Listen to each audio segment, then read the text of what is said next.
사랑하는 인천교구 구반장 여러분, 여러분들과 함께 교육을 이끌어가고 있는 여러분들의 길라잡이 작은형제회 프란시스코회 소속 박희전 루케시오 신부입니다. 벌써 5월달이 되었습니다. 네 번째 구반장님들과 함께 마주하는 이 시간, 싱그러운 성모님의 5월, 계절의 여왕인 5월에 여러분들께 모두에게 주님의 축복이 풍만히 내려지기를 바랍니다. 성모님께서도 여러분들의 모든 것들을 다 전구해 주시리라 저도 확신하고 함께 이 강의를 풍요롭게 이끌어 갔으면 좋겠습니다. 제가 올해 기도하는 가정, 변화되는 기쁨이라는 타이틀을 갖고 여러분들과 함께 동행하고 있습니다. 오늘 벌써 네 번째 시간이고 교재는 제4과 가정의 소중함에 대해서 한번 다뤄보도록 하겠습니다. 일본 정신의학과 의사인 오카다 다카시라는 의사가 이렇게 표현했다고 합니다. 산다는 것 자체에 기쁨보다 고통을 느끼는 사람이 늘어나고 있다. 우리를 불행하고 살기 어렵게 만드는 근본 요인은 인간인 우리가 같은 인간에게 거부 반응을 갖기 때문이 아닐까라고 이야기하고 있습니다.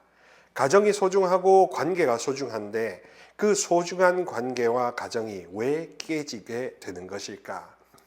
회피 반응이, 알러지 반응이 일어나기 때문이라고 이 오카다 다카시 의사는 진단하고 있습니다.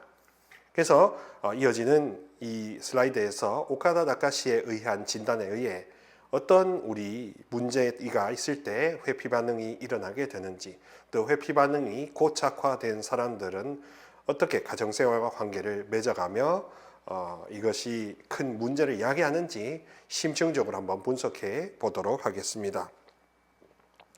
가정의 위기 원인 첫 번째는 불안정한 애착 성향들이 나타나기 때문에 불안정한 애착 성향들 때문에 가정의 관계가 이렇게 롱런을 하지 못한다는 것입니다. 불안정 애착 성향들이 여러 가지 있는데 첫 번째 성향은 바로 양가적인 양육 태도를 이야기합니다. 양가라는 건 양가 감정, 즉 슬픔과 기쁨이 함께 동시에 끝과 끝이 동시에 존재하는 것을 이야기합니다. 귀여워할 때와 밀쳐낼 때의 감정 차이가 큰 양육 방식이 바로 양가 감정이라고 하겠습니다. 주 양육자인 어머니의 사정으로 조부모에게 맡겨진 경우가 전형적이라는 겁니다. 그러니까 어머니가 잠시 바쁘고 사정이 있어서 조부모에게 잠시 맡겨놨을 때 그 어린이 후에 여러분들의 배우자일 수도 있고 또 친척일 수 있는 분이 양가적인 감정의 애착 유형에 불안정에 휩싸일 수 있다는 것입니다. 잠시 5분이라도 이대로 헤어지면 두 번 다시 못 만날 것 같은 그런 불안함에 휩싸이는 것이죠. 그래서 공포심으로 울부짖고 그 5분이라는 시간도 부모 입장에서는 얼마인 것 같지 않은데 막상 아이 입장에서는 5분이 5,000년 같이 느껴진다는 것입니다. 그런 상처가 이제 우리에게 계속 이어지는 것이죠. 그런 상처받은 기억이 완전히 하느님의 쏟아지는 사랑으로 인해서 떠내려가지 않으면, 치유되지 않으면 평생에 그것이 불안정한 요인이 됩니다. 그래서 분리불안의 원인이 되는 거죠. 저 사람이 나를 어떻게 밀어내지 않을까 하는 불신이 작용하게 되는 겁니다. 또 양가 감정이기 때문에 미워하는 것과 필요하는 것이 공존할 수밖에 없습니다. 가장 필요해서 의존하는 사람을 믿지 못하고 또 공격하는 양가형 애착이 생기게 된다는 겁니다. 그래서 이 양가형 애착은 다시 말해 불안장애, 분리불안, 또 불신에 빠지게 되는 것이죠. 그래서 우리나라는 과거에 조부모나 이런 산업사회 때문에 그렇게 맡겨지고 위탁되어지는 경우가 많았기 때문에 부모 아닌 제3자에게 위탁되어졌기 때문에 이런 불안정한 애착 유형이 상당히 많을 것이고, 이런 분들이 가정생활 안에서 상대 배우자나 가족들을 신뢰하지 못하는 그런 함정에 빠지게 되는 겁니다. 그렇기 때문에 기도하실 때도 이런 불안정 애착이 주님의 쏟아지는 사랑으로 인해서 떠내려가게 해달라고 기도하는 게 하나의 방법이요 전략이 되겠습니다. 또 두 번째로 불안정한 애착 성향은 바로 불평불만만 늘어놓는 부모의 유형입니다. 타인을 순순히 긍정하지 못하고 흠잡아 비판하면서 험담하는 그런 부모를 보고 자란 유형입니다. 한마디로 공 심은 데 콩 나고 팥 심은 데 팥 난다라는 것이지요. 무엇을 보고 자라느냐, 모범적인 교육, 예방적인 교육이 중요하다는 것을 이야기해주고 있습니다. 주로 이런 분들은 열등감 때문에 상대의 흠결만, 도덕적인 흠결만 시비를 거는 모양을 지닙니다. 또 타인을 굉장히 엄격한 잣대와 눈으로 바라보는 동시에 타인으로부터 인정받고 싶어하는 이런 이중성을 보여주고 있습니다. 이렇게 행동하는 사람들은 자신의 부모 상이 어떠했는지 그런 것이 성찰되면 굉장히 도움이 되는 겁니다. 내가 반복적으로 이렇게 습관적으로 다른 사람의 가십이나 다른 사람에게 엄격하게 하면서 자기도 사랑을 받아들이는 이런 이중성을 내가 알아차리지 못하고 있고, 다른 사람들은 그것이 문제라고 하는데 왜 그게 내 문제인지 깨닫지 못한다면 어디에 성찰 포인트를 둬야 되느냐, 어떤 부모 밑에서 양육을 받았는지를 점검해 보라는 것입니다. 또 여러분들의 배우자나 친인척 중에 이런 분이 계시다면 역시 기도하실 때 어떤 기도 방향과 전략이 있냐면, 그런 불안정한 애착과 불평불만, 이 사랑에 대한 굶주림이 하느님의 쏟아지는 사랑으로 완전히 떠내려가고 완전히 흡족해지게 해달라고 기도하는 게 핵심적인 기도 방법이 될 것입니다. 그래서 타인의 눈치를 더 이상 보지 않고 타인의 말에 신경을 쓰지 않는 게 치유일 것이고, 또 그런 것에서 이제 자유로워지면 편안해지는 것이 됩니다.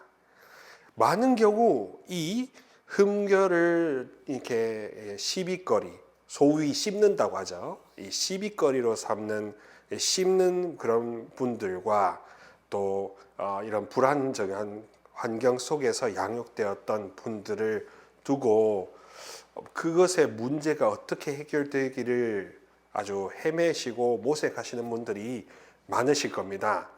기도가 특별한 기도가 있는 것이라고 특별한 유형의 기도를 찾으시는 분들도 있을 겁니다.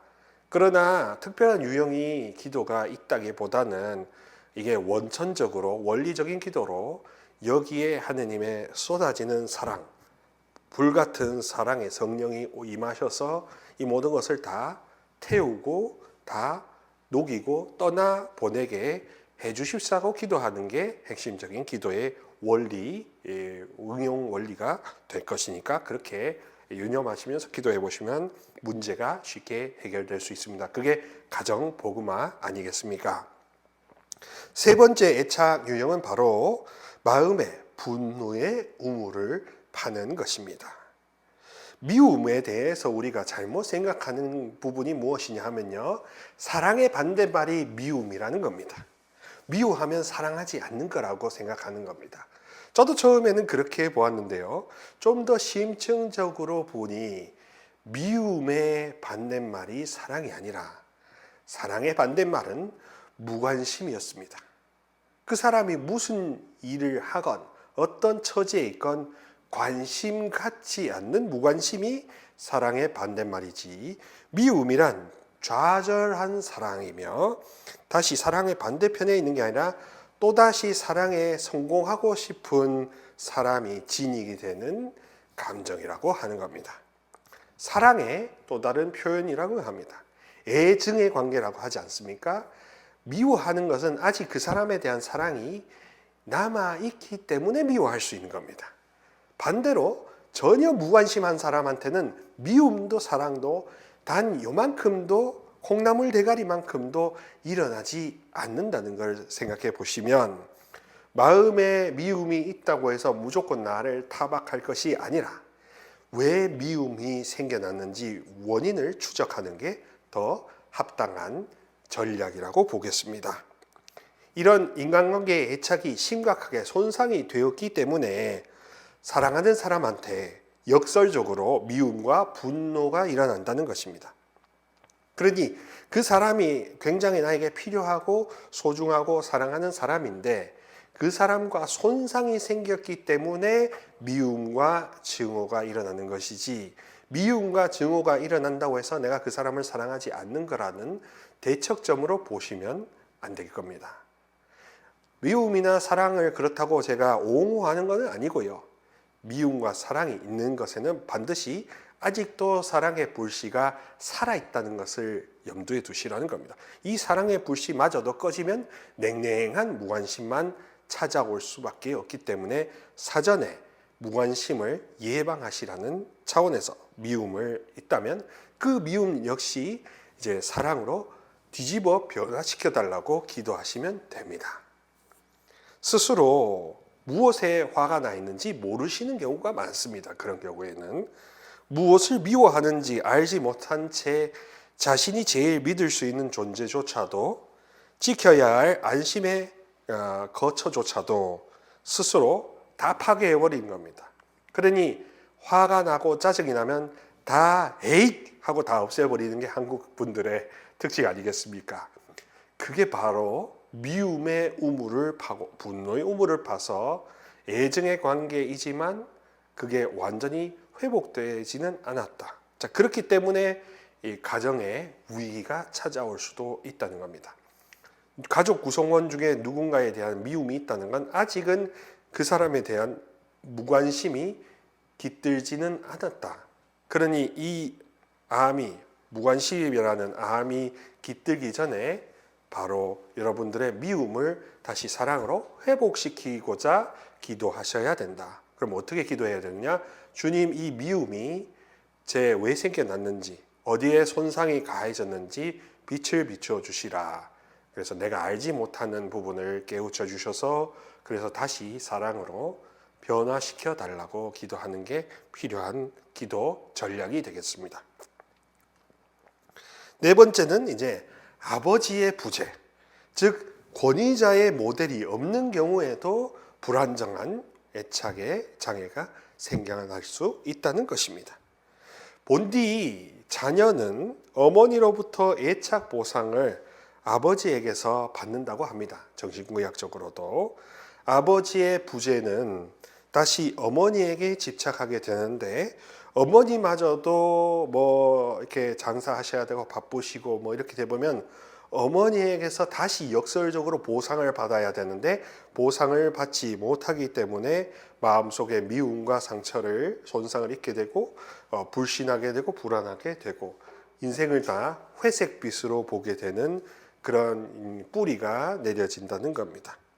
어머니조차 자신의 친정 부모로부터 애정이 충분하지 않는 경우, 이렇게 구멍이 났을 때 그 부모니가 그것을 메워줄 수 있을 만큼 사랑을 이미 많이 받고 자라신 분이라면 자기 와이프나 자기 배우자가 이렇게 떠났을 때, 사별했을 때, 어떻게 헤어졌을 때 아버지 측이든 어머니 측이든 그런 것을 메꿀 수가 있는데, 특별히 이렇게 남편을 떠나보내셨거나 남편과 어쩔 수 없이 헤어지게 되셨던 그런 한부모 가정 안에서는 그 어머니에게 요구되는 보상이 충족되지 못하면 그 자녀들이 스스로 분노의 우물을 파고 이제 더 이상 말도 하지 않는다는 그런 게 나타나는 거죠. 아버지는 이런 기능을 한다고 합니다. 아버지는 어쨌거나 아이의 집합 사회화에 관여를 한다고 해요. 그리고 어머니를 자녀들이 독점하려고 하는 욕구를 제지시킵니다. 특별히 딸들이 갖고 있는 독차지하려는 것을 제지하는 그런 중재자 컨트롤 타워가 되고요. 아이가 자신과 어머니와 자기 자신의 삼자 관계를 잘 맺을 수 있도록 조정하는 것이 있습니다. 어떤 자녀는 엄마를 독차지하고 엄마가 아빠로부터 괴롭힘을 당한다 하면서 아버지를 미워하는 그런 이제 왜곡된 애착을 보이지 않습니까? 그래서 아버지가 살아계시거나 확고한 권위자로서의 모델을 갖고 있는 그 자녀가 그렇지 못한 자녀와 이렇게 갭이 나타날 수 있다는 겁니다. 그러면 이런 분들을 어떤 기도로 인도하고 도와줘야 되나, 우리 구반장님들, 교부교분들은 하느님을 아버지로 여기실 수 있도록 하느님을 아버지로 여기게 해달라고, 아버지로 믿겨지게 해달라고 기도하는 게 핵심인 것입니다.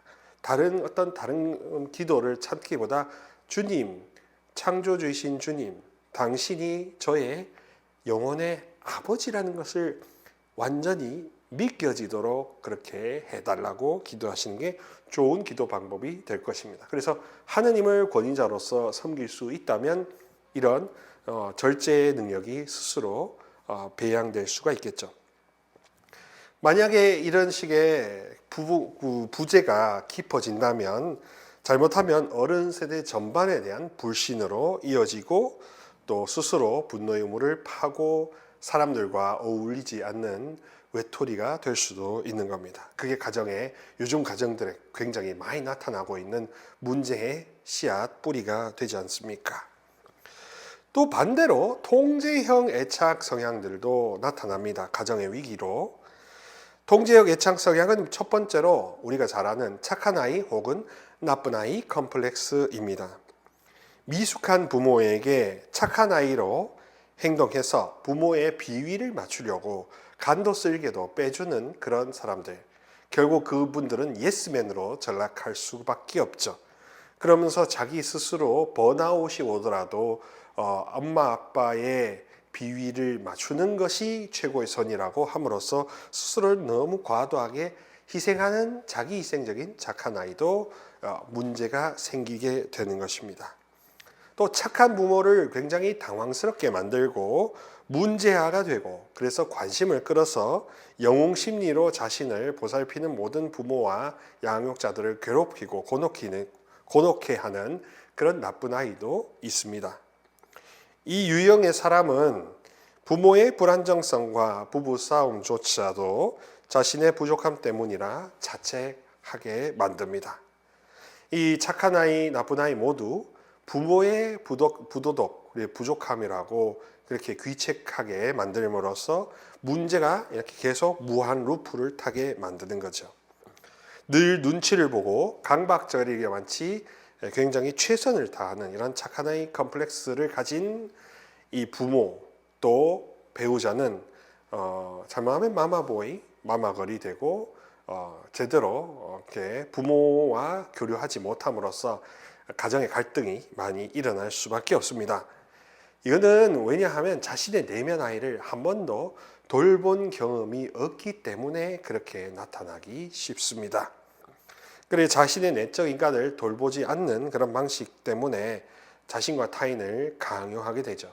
이런 분들에게는 기도 전략이 어떻게 되냐면 내 안에 주님께서 마련하신 변치 않는 어린아이가 있고 그 변치 않는 어린아이를 쏟아지는 사랑으로 채워주시면 아무것도 의존하거나 의지하지 않고 오직 주님만 바라볼 수 있을 것이다.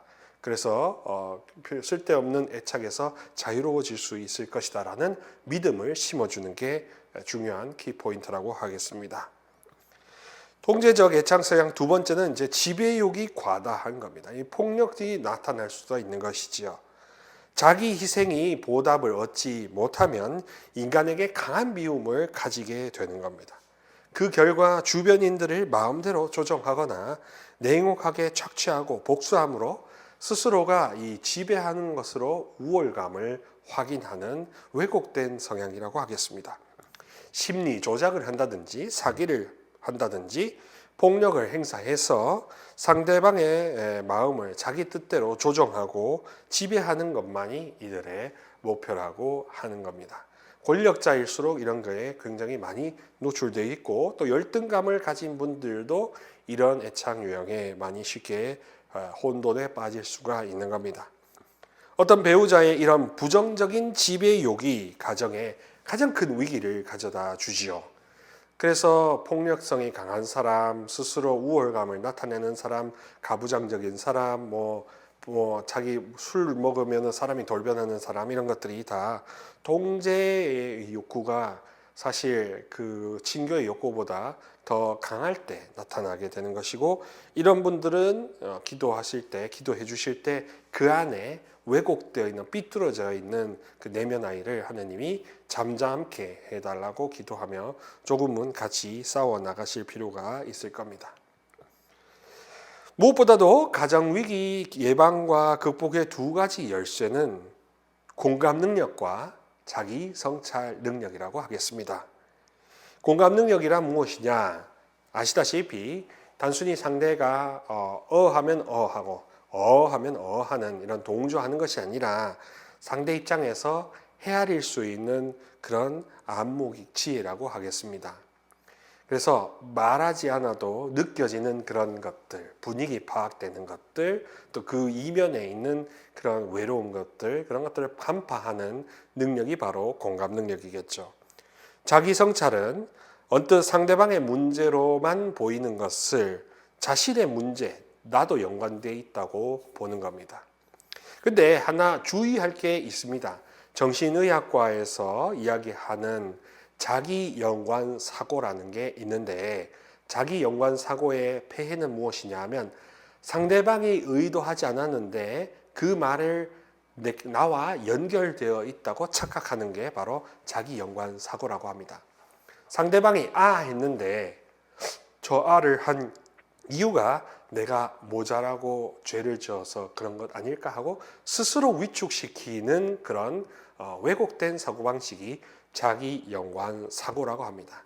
자기 연관 사고를 벗어날 수 있으려면 저 사람이 저렇게 한 것은 괜찮아, 설령 나에게 연관되어 있는 문제 때문에 했다 하더라도 나중에 그 사람이 언젠가는 나에게 이야기하겠지라고 미리 앞서 걱정하는 것을 유보하는 그런 전략을 취하는 게 좋은 방식이 될 것입니다. 그리고 자기 성찰이 부족하면 지적을 받을 때 그것을 자신에 대한 인신공격으로 여기는데, 이 자기 연관 사고는 인신공격이 아니라 정말로 이 모든 것을 다 있는 그대로 볼 수 있도록 오히려 유도하는 것이죠. 자기 성찰을 잘하는 사람이 공감 능력이 높은 사람이고요. 공감 능력이 높은 사람이 자기 성찰을 잘할 수 있는 사람이라고 합니다. 그래서 실제로 평행한 관계에 있다고 해요. 다른 사람의 마음을 헤아릴 수 있는 사람, 자기 내면을 돌볼 수 있는 사람이 내가 무엇을 잘못하고 내 말투, 손짓 하나가 내 배우자와 가족에게 어떠한 영향을 미치는지 알게 되는 겁니다. 또 반대로 여러 가지 애착이나 눈 가리거나 여러 가지 방해물들이 있기 때문에, 괴로움의 씨앗이 있기 때문에 그 괴로움이 내 괴로움으로만 끝나는 것이 아니라 가정의 괴로움으로, 가정의 고통으로 확산되지 않습니까? 그래서 이때의 그 끈질긴 기도 전략은 바로 이 고통, 이 눈 가려져 있는 이 왜곡된 것이 곧바로 펴질 수 있도록 하느님의 쏟아지는 사랑을, 성령을 계속 끊임없이 간구하는 것이 필요합니다.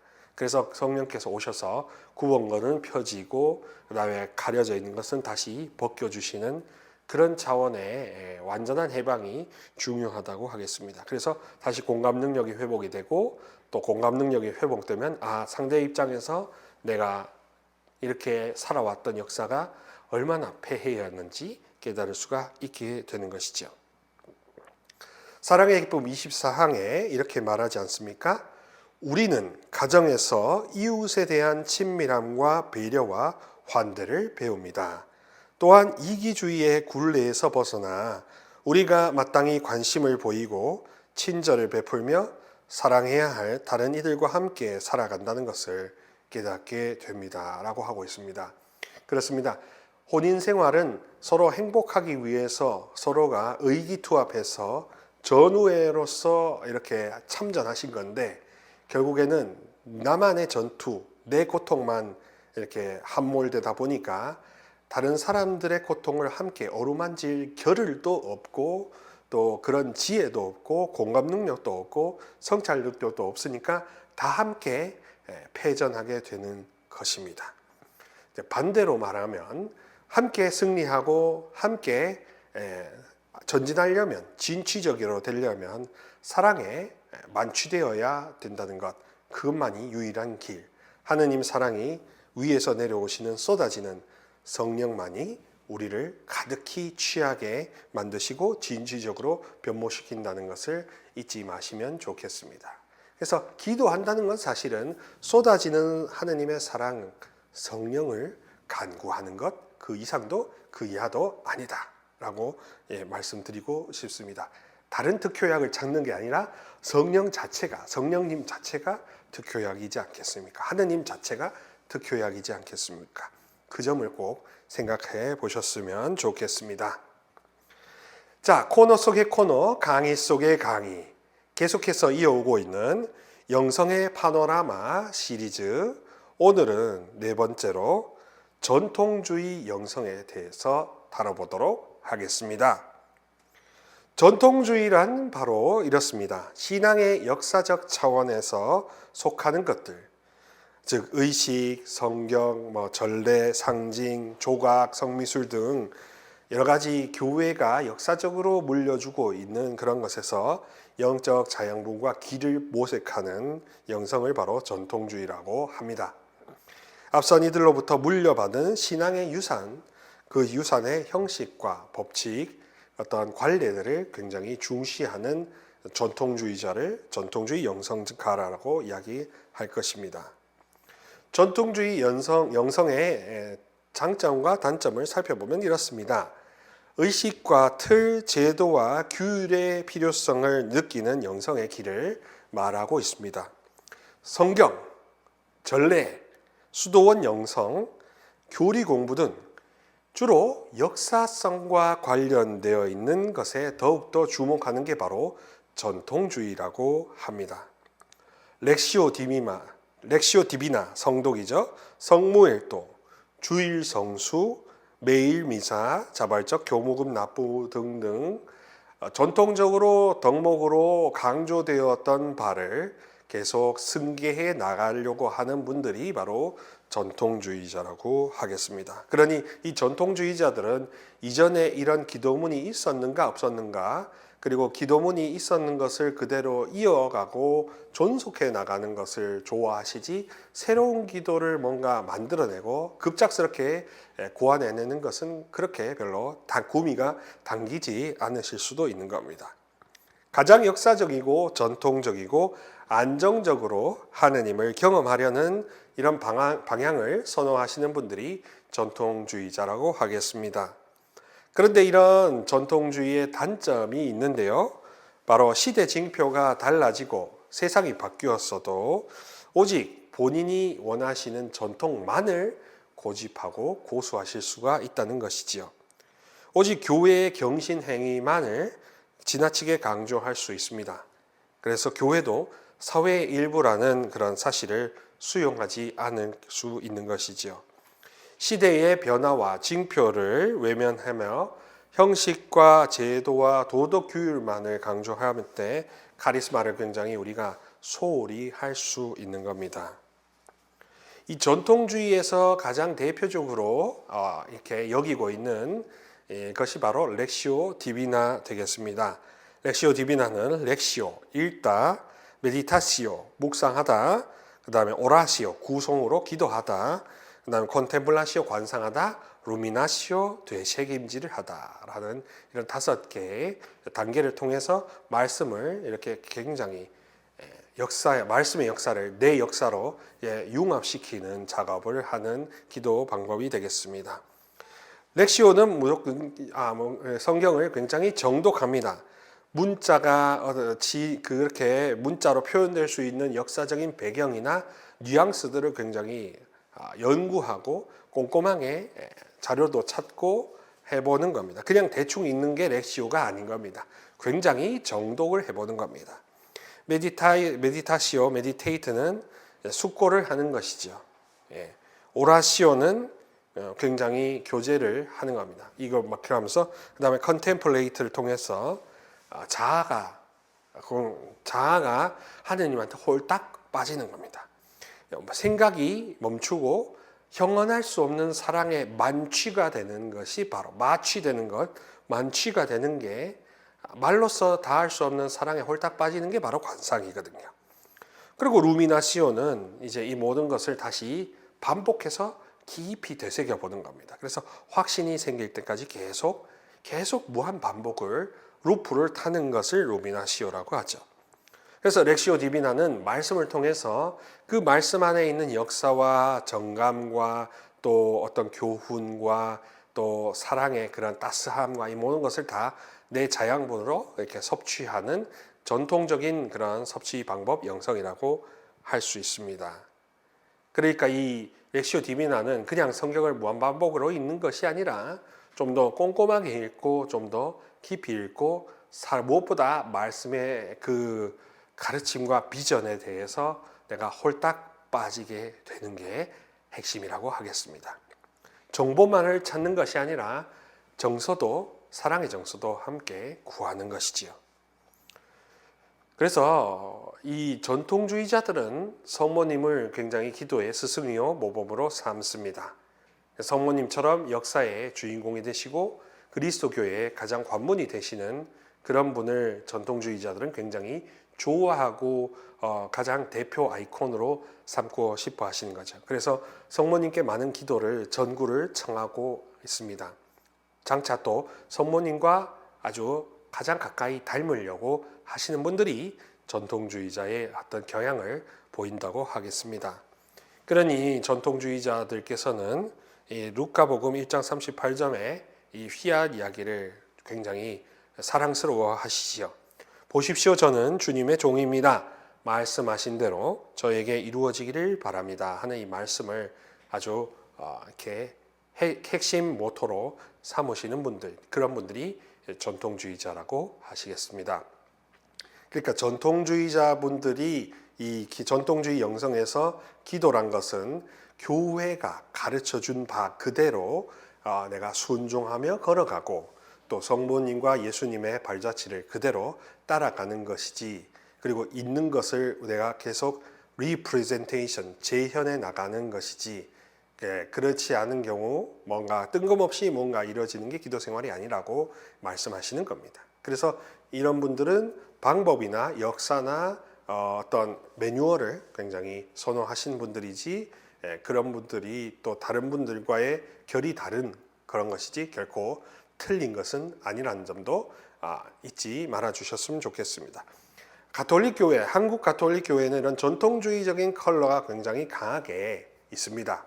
그러다 보니까 반대로 말하면 이거 이상으로 제가 말씀드렸던 신비주의, 감각주의, 그 다음에 자연주의, 이런 전통주의 이런 것들을 다 아우를 수 있는 안목이 조금 이렇게 관심이 부족할 수도 있습니다. 그렇기 때문에 이 강의와 이 교육이 여러분들에게 이 명성을 파노라마 이렇게 좀 폭을 지경을 넓혀드리는 목적이라는 것을 다시 한번 강조해 드립니다. 영성은 방법과 예식과 형성과 역사에만 국한되는 것이 아니라 사랑에 홀딱 빠지는 게 영성을 알려고 하는 목적이거든요. 그래서 하느님한테 완전히 fall in love, 완전히 빠지시면 거룩한 만취는요, 여러분들을 완전히 해탈하게 만들 거기 때문에 그렇습니다. 괴로움에, 외로움에, 슬픔에, 아픔에, 온갖 영육간의 질병에서 빠져나오고 그것을 이겨낼 수 있는 그 단초는 하느님과 사랑에 빠지는 것. Fall in love with God. 하느님과 사랑에 빠지는 그 길밖에 없다. 그게 정답이라는 것을 다시 한번 강조해 드리고 싶습니다. 이렇게 해서 오늘 네 번째 교육 마무리하게 되었습니다. 어떻게 도움이 많이 되셨는지 모르겠습니다. 여러분들의 시야가 넓어지고 하느님이 원래부터 여러분들과 사랑을 나누고 싶으면 하신다는 것 이해하셨으면 좋겠고요. 하느님 사랑에 가득 취해 시편 말씀처럼 춤추며 주님 앞에 나아가는 그런 복된 5월, 성모님의 그 복된 5월이 되었으면 좋겠습니다. 여러분 모두에게 주님의 평화를 빕니다.